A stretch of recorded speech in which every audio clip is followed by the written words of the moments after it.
روزگار از مهربانی های یاران گل کند، زندگانی از وفای همجوانان گل کند. هر کجای در نمو باشد نهال دوستی، بیگمان آنجا بهاری روزگاران گل کند. اینک صحبتمون را با یک جفت عائله که با مهر و محبت، احترامی طرفین و همدیگر فهمی طول 60 سال باز عمر به سر میبرند. یعنی که بابای انجیر و مامه یا اینکه بیبی شکرما ادامه میدهیم. مرحمت. صحبت ما عائله درباره عائله و محبت طرفین بود. مرحمت. سلامت باشید. سلامت باشید. تشکر.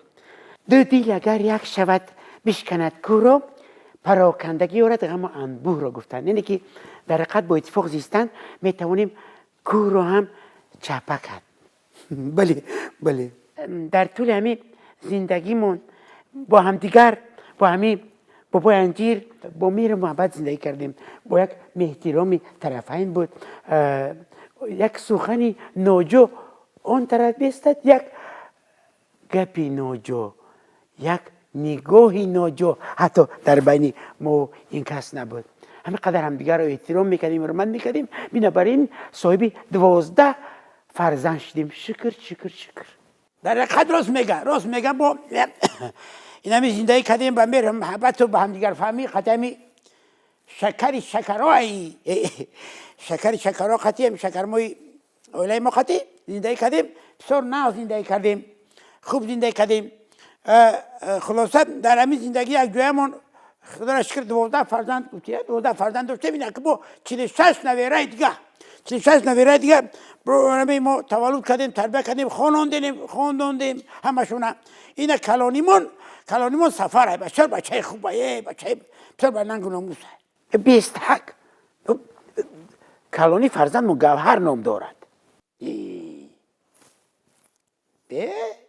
اول همی سفره، بعد سروره، بعد جوهره، بعد گوهرم نوره. بعد یا تو که من تولد کردم من نمیدونم. کلان سفره. گوش کمی خودت بابا انجیر مرا کی گفته فیراد میکنی؟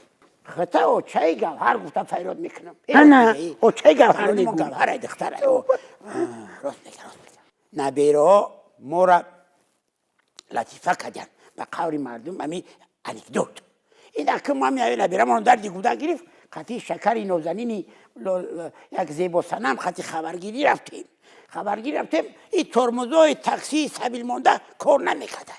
همین شیشتم رفتیم. یکی ترمزاش نخطید که هر دو قریب رفتیم در دوری جریب زنیم. این نبیره همون مورا لطیفه کردن که بابام انجیر نام داره و مامام شکر. هر شکر درم چقری میزدن میشیدن انا او چی پویدلا و شیرینه کنم این مرا بمونیم. دومتی ما خیلی خوب زندگی کردیم. لیکن من در برابر کاری خانه خواهرک شیرین باز کاری روزگار میکردم، پخت پزم میکردم، نگاهبینی کودکانم میکردم. باز در برابر همین کارها با بابای عزیز مهربانی شما بابای انجیر یاردم میکردم و رفتم در کاری سهروش یاردم میکردم. بسیار دهقانی خوب است. با بغرزین با گو مول داشتیم و یارو نگاه میکردم. خیلی خوب زندگی میکردیم. بنابراین بسیار خسته میشدیم و اول همین جای خوب، خانه خوبی هر دیما جدا بود. تشکر. سلامت باشید.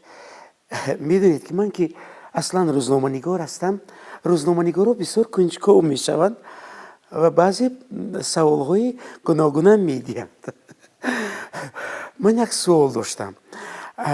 میدونید که مردها در بری مرد که چنین یک زنی بسیار محنت دوست، زنی با وفا، زنی سر تا به پا پر از صداقت و محبت است.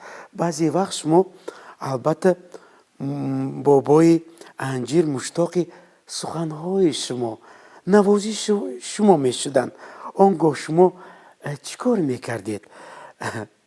مقصدتان فهمیدم همین دهنتان کشیدین در فهمیدم بگو همه سیره بگو اختیار در دست خودت هم قدوسش میدارم کی اگر بابای شکر مثلا قدر مشتاق دیداری مهربانی و نوازش های همین زیب و سنم اگر باشد خدمت در نظر دارم همین یک تا نای داشت همون نایش هم میگرفت و همین خانه جای خوی خودش نای نواختن میگرفت نای میگیم تو تکش بگیم همون رو میناخت بعد من همین رقصیده بعد پیش می اومدم و سخنهای شیرینش میگفتم من نمیخید راست میگه همین نای میگرفتم که تو که می نواختم رقصیده پیش می اومد خونه می درآمد البته ما زنها هم نیاز داریم به نوازش در نوبت خود البته یک برای مهر و محبت یک سخنی خوب شنیدن البته ما زنها بیشتر با گوشهایمان دوست می‌داریم یعنی که می‌خوایم بسیارتر شنویم آن وقت این شما اگر یعنی که همین رو خواسته باشید آن وقت چیکار می‌کردید شما مامان شکرمو خودتان اگر خواسته باشید همین رو خیلی گوش کنید من بسیار خودم زنه که چقانی هشار همین با یک نیم نگاه میفهمم فهمیدم شما اگر نوازش میخواسته باشم مثلا سخنهای شیرین میخواسته باشم خیلی میومدم پیش داری بابای انجیر میگفتم بابای انجیر لبای میگفت در سوالش میکردم که نواختی خیلی شوخی میکردم بعد او هم میخندید میگفت که اوه نواختم راست میگه همه خیلی میگفت نواختی میگفت خیلی میگفت پس من فهمیدم تا امروز نه در بالای سرشون بابای انجیر هر وقتی که شما رو مثلا دیدار شما رو اگر مشتاق شون یا دیدار شما رو خواسته باشن نهشون رو می نوازن میتا ای کجا نه زدن نبیرم میده کردن راست میده کردن همین نشه همین نبیرم هیچ گپ نی ما به شما یک نو تقدیم میکنیم و به شما تنی صحت خوشبختی باز هم دیگر فهمی تمنا میکنیم سلامت و آرزو میکنم چنین آیله ها بیشتر شوند و به شما باز یک بار دیگر خوش آمدید میگویم و تا برنامه های دیگر همیشه با ما باشید سلامت باشید عزیزانم